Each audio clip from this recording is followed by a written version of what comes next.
Assalamualaikum warahmatullahi wabarakatuh. Perkenalkan, nama saya Muhammad Afif Izzuddin. Saya di sini dari kelompok 3 yang akan menjelaskan tentang profesi guru.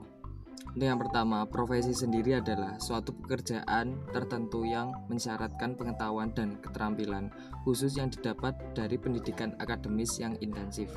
Profesi dapat diartikan sebagai pekerjaan yang tidak sembarang orang bisa melakukannya karena harus memiliki syarat-syarat tertentu untuk menjalankannya. Untuk yang kedua, untuk selanjutnya, definisi guru. Guru adalah orang yang pekerjaan, mata pencaharian atau profesinya mengajar.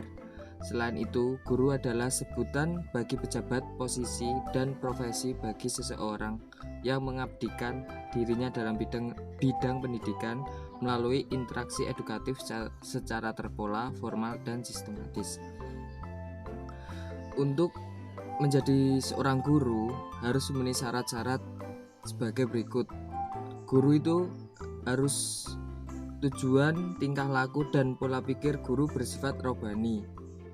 Kedua, ikhlas, sabar, jujur, membekali diri dengan ilmu yang bisa mengkajinya, menguasai metode mengajar, mampu mengelola siswa, mengetahui kehidupan psikis bagi siswa, tanggap terhadap berbagai kondisi dan perkembangan dunia yang mempengaruhi jiwa, keyakinan, dan pola pikir generasi muda.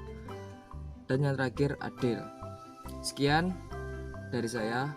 Wassalamualaikum warahmatullahi wabarakatuh. Assalamualaikum warahmatullahi wabarakatuh. Perkenalkan, nama saya Desi Widayanti, nomor absen 03. Di sini saya akan menjelaskan konsep dari etika. Selanjutnya adalah konsep dari etika. Nah, pengertian etika itu sendiri seperti yang sudah dijelaskan pada makalah. Etika itu merupakan aturan atau tata cara etis yang digunakan sebagai pedoman dalam berperilaku. Etis itu sendiri kan artinya baik atau sesuai dengan aturan atau kaidah yang berlaku. Nah, jadi dapat disimpulkan bahwa etika itu merupakan perbuatan baik atau buruk manusia yang bersumberkan pada akal pikiran. Nah, kalau etika ini kan lebih fokus kepada teori. Nah, kalau etika yang sudah menjadi perbuatan, itulah yang disebut dengan moral.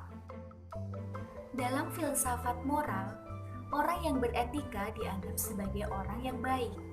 Dan etika merupakan hukum. Artinya, etika yang mengatur, mengendalikan, dan membatasi perilaku manusia. Oke, selanjutnya kita akan membahas mengenai ciri-ciri dari etika. Yang pertama, jika dilihat dari objeknya, etika membahas perbuatan manusia. Yang kedua, jika dilihat dari sumbernya, etika itu bersumber pada akal pikiran. Yang ketiga, jika dilihat dari fungsinya, etika itu berfungsi sebagai penilai, penentu, dan penetap perbuatan manusia. Apakah perbuatan itu termasuk dalam kategori baik, buruk, atau lain sebagainya. Dan yang terakhir, yang keempat, jika dilihat dari sifatnya, etika ini bersifat relatif. Artinya, dapat berubah sesuai dengan tuntutan zaman. Oke, selanjutnya penjelasan terakhir dari etika, yaitu mengenai nilai-nilai etika. Jadi, apa sih nilai-nilai etika itu? Nilai-nilai etika merupakan hal penting yang berguna bagi seseorang atau sekelompok orang. Jadi nilai-nilai etika sendiri itu ada 3. Yang pertama itu ada tanggung jawab, yang kedua ada kewajiban, dan yang ketiga itu Assalamualaikum warahmatullahi wabarakatuh. Saya Muhammad Izzuddin Fahmi akan menjelaskan tentang apa itu etika, fungsi, tujuan, dan urgensi. Yang pertama, etika profesi guru, yaitu guru sebagai tenaga profesional juga perlu meningkatkan kompetensinya dalam rangka menyesuaikan dengan perkembangan zaman yang ada. Jadi, etika profesi guru itu adalah tingkah laku guru dalam mendidik anak muridnya, yang mana seorang guru harus terampil terhadap murid-muridnya, karena bagaimanapun juga mendidik pekerjaan yang tidak mudah. Karena mendidik anak didik itu tidak semudah membalikkan telapak tangan, karena guru selain memberikan yang terbaik untuk anak didiknya. Dan yang kedua, apa itu fungsi etika profesi guru? Yaitu untuk menjaga kredibilitas dan nama baik guru dalam menyandang status pendidik. Dengan demikian, diharapkan para guru tidak melakukan pelanggaran-pelanggaran terhadap kewajibannya. Ada beberapa hal yang harus diperhatikan oleh seorang guru sebelum mengajarkan atau menularkan ilmunya kepada peserta didik. Di antaranya adalah 1. Berilmu, 2. Beramal, 3. Berdakwah, dan 4. Sabar dengan murid-muridnya. Yang berikutnya adalah tujuan kode etik profesi keguruan. Itu ada 5. Yang pertama, untuk menjunjung tinggi martabat profesi. Yang kedua, untuk menjaga dan memelihara kesejahteraan. Yang ketiga, meningkatkan pengabdian para anggota profesi. Yang keempat, untuk meningkatkan mutu profesi. Yang kelima, untuk meningkatkan mutu organisasi profesi. Ada urgensi etika profesi guru, yaitu guru adalah sebuah profesi sebagaimana profesi lainnya untuk merujuk pada pekerjaan atau jabatan yang menuntut keahlian, tanggung jawab, dan kesetiaan. Suatu profesi tidak bisa dilakukan oleh sembarang orang yang tidak dilatih dan dipersiapkan untuk suatu profesi. Umumnya berkembang dari pekerjaan yang kemudian berkembang makin seperti keahlian, komitmen, dan keterampilan. Jadi, guru yang benar-benar seorang guru adalah memiliki sikap serius dan benar-benar melaksanakan kewajibannya sebagai pendidik. Guru mestinya memiliki kemampuan-kemampuan mengajar. Ini dikarenakan sifat-sifat murid dalam kelas juga beragam. Untuk menghadapi mesti dengan ilmu mendidik yang dimiliki guru tersebut, banyak hal yang dapat menyebabkan kondisi siswa di kelas. Contohnya kondisi ruang belajar, cara mengajar guru, serta kondisi siswa itu sendiri. Jika tidak memiliki kemampuan mengajar, tidak dapat menghadapi siswa dengan baik, otomatis pelajaran tidak akan berlangsung dengan baik. Sekian penjelasan dari saya. Wassalamualaikum warahmatullahi wabarakatuh. Assalamualaikum warahmatullahi wabarakatuh. Perkenalkan, nama saya Muhammad Sirojul Munir Maulana, akan menjelaskan tentang etika guru terhadap diri sendiri. Baik, jadi sesuai dengan makalah, ada beberapa etika guru kepada dirinya sendiri. Sesuai dengan makalah ada 4. Yang pertama yaitu memperteguh niat dan komitmen menjadi guru. Niat dan komitmen ini merupakan fondasi bagi guru dalam menjalankan profesinya, karena dengan fondasi yang kuat semakin mantap guru dalam mengajarkan keilmuannya, dan juga semangat dan juga pantang menyerah. Inilah etika yang perlu dimiliki seorang guru supaya niatnya lebih mantap dan juga komitmennya juga mantap.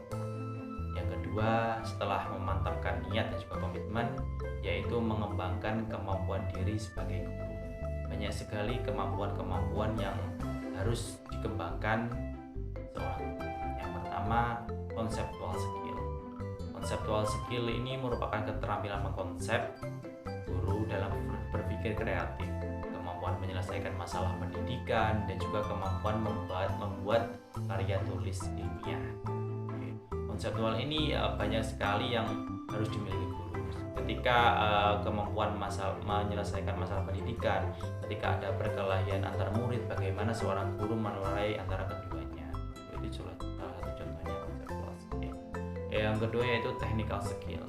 Technical skill itu merupakan kemampuan guru dalam menerapkan metode, strategi pendekatan, media dalam melaksanakan pembelajaran. Bagaimana sih pembelajaran itu supaya lebih efektif dan juga efisien penyerapan ilmunya kepada peserta didik.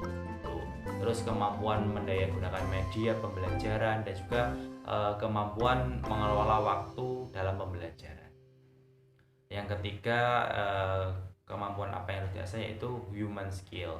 Human skill ini kemampuan guru dalam memahami perbedaan individu peserta didik, memotivasi peserta didik, dan berkomunikasi secara efektif dan juga efisien dengan peserta didik. Selanjutnya, setelah mengembangkan kemampuan, ini poin yang ketiga yaitu mensyukuri apa yang didapatkan sebagai guru, karena kita juga ketahui bersama-sama gaji guru swasta di Indonesia ini sangatlah minim, gitu ya, daripada yang negeri. Maka dari itu, sebagai guru kita perlu mensyukuri apa yang kita dapatkan.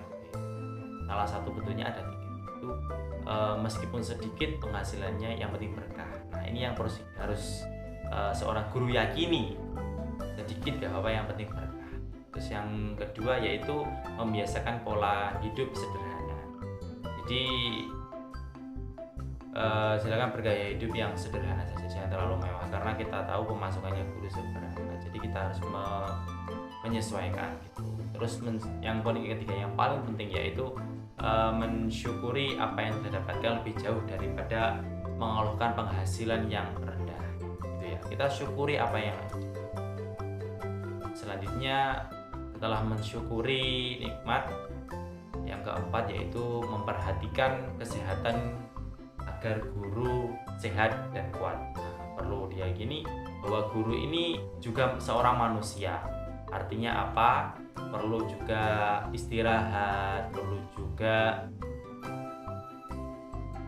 gizi yang seimbang. Jadi seorang guru supaya lebih kuat, dirinya juga kuat dalam mengajarkan keilmuannya, perlu juga fisik yang sehat dan kuat. Itu merupakan etika yang perlu dimiliki seorang guru terhadap diri sendiri. Diri sendiri itu perlu juga diperhatikan. Terima kasih.